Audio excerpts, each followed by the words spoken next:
আজকে আমরা আলোচনা করব ইব্রাহিম থিওরি। আমরা আগে আলোচনা করেছিলাম আরব ইসরায়েল দ্বন্দ্ব ও তার প্রেক্ষাপট। সেই প্রেক্ষাপটের মূলেই রয়েছে Abraham theory. Ibrahim peace be upon him ছিলেন একজন একশ্বরবাদী ধর্মের একজন গুরুত্বপূর্ণ নবী ও ধর্মীয় নেতা। তিনি ইসলাম, খ্রিস্টান ও ইহুদি এই তিনটি প্রধান ধর্মে গুরুত্বপূর্ণ স্থান অধিকার করেন। তার ধর্মবিশ্বাসকে সংক্ষেপে ইব্রাহিমীয় ধর্মীয় বা আব্রাহামিক রিলিজিয়াস বলা হয়। ইব্রাহিমের ছিল দুই পুত্র, ইসাহাক ও ইসমাইল পিস বি আপন হিম। এদের মাধ্যমে মানব জাতির দুটি মহান ধর্মীয় ধারার সূচনা হয়। ইসাহাকের বংশধর থেকে জন্ম নেন ইয়াকুব পিস বি আপন হিম, যার অপর নাম বনি ইসরায়েল। বর্তমানে আমরা যে ইসরায়েল রাষ্ট্রটি দেখি সেই নামটা এখান থেকে এসেছে বা নেওয়া হয়েছে।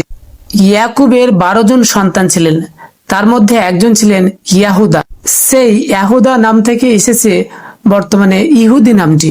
অন্যদিকে ইসমাইলের বংশধরের মধ্য থেকেই আবির্ভূত হয় হযরত মুহাম্মদ পিস বি আপন হিম, যার মাধ্যমে ইসলাম প্রতিষ্ঠিত হয়। ইহুদি ধর্ম ছিল প্রথম সংগঠিত একশ্বরবাদী ধর্ম, যার ভিত্তি মুসা পিস বি আপন হিম এর ওপর অবতীর্ণ তাওরাত। সেই তাওরাতে তারা নিজেদেরকে নির্বাচিত জাতি বলে মনে করত এবং অনেকটা জাতিগত ধর্ম হিসেবে বিকাশ লাভ করেছিল। ইহুদি ধর্মের ধারাতে জন্ম নিয়েছিল খ্রিস্ট ধর্মে। এখন ঈসা পিস বি আপন হিম নিজেকে ইসরায়েলের জন্য প্রেরিত নবী ও মসিহ ঘোষণা করেন, তবে অধিকাংশ ইহুদি তাকে নবী হিসাবে অস্বীকার করে।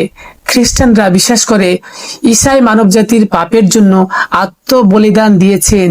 ইসলাম আসে খ্রিস্ট ধর্মের প্রায় 600 বছর পর মুহাম্মদ পিস বি আপন হিম এর মাধ্যমে। কুরআন অবতীর্ণ হয়, যেখানে বলা হয় ইব্রাহিম ছিলেন হানিফ আর মুসলিমরা তার সত্যিকার অনুসারী। ইসলামের দাবি ছিল পূর্ববর্তী ধর্মের সত্য, সংস্কার ও পূর্ণতা। তাই তারা পূর্বের সমস্ত নবী ও রসুলকে মেনে নিয়েছেন এবং ইব্রাহিমের ধর্মকে তারা অনুসরণ করে চলেছে। কিন্তু ইহুদি ধর্ম এবং খ্রিস্টান ধর্মের অনুসারীরা হযরত মুহাম্মদ পিস বি আপনকে নবী ও রসুল হিসাবে স্বীকার করে না। এই তিনটি ধর্মের কাছেই জেরুজালেম শহর একটি পবিত্র শহর। সেখানে রয়েছে বিভিন্ন ধর্মীয় এবং তিনটি ধর্মই দাবি করে সেগুলি তাদের নিজের ধর্মীয় স্থান, নিজেদের অংশ বলে মনে করে। যেমন মুসলিমরা আল আকসা মসজিদ, যেখান থেকে নবী মুহাম্মদ পিস বি আপন হিম মিরাজে গিয়েছিলেন, সেখানে আগে ছিল সুলাইমানের মন্দির, যা ইহুদিদের কাছে টেম্পল মাউন্ট এবং খ্রিস্টানদের কাছে এটি ঈসার শিক্ষা এবং বলিদানের স্থান। এখানেই জন্ম নিয়েছিল ঈসা পিস বি আপন হিম। তাই এই ধর্মীয় স্থান নিয়ে ওভারল্যাপিং দাবি তিনটি ধর্মের মধ্যেই বিরাজমান এবং দ্বন্দ্বের উৎস।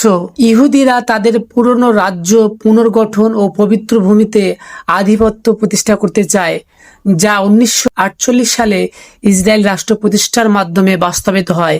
কিন্তু এর ফলে ফিলিস্তিনে বসবাসকারী মুসলমানরা বাস্তুচ্যুত হয় এবং শুরু হয় এক দীর্ঘস্থায়ী দ্বন্দ্ব।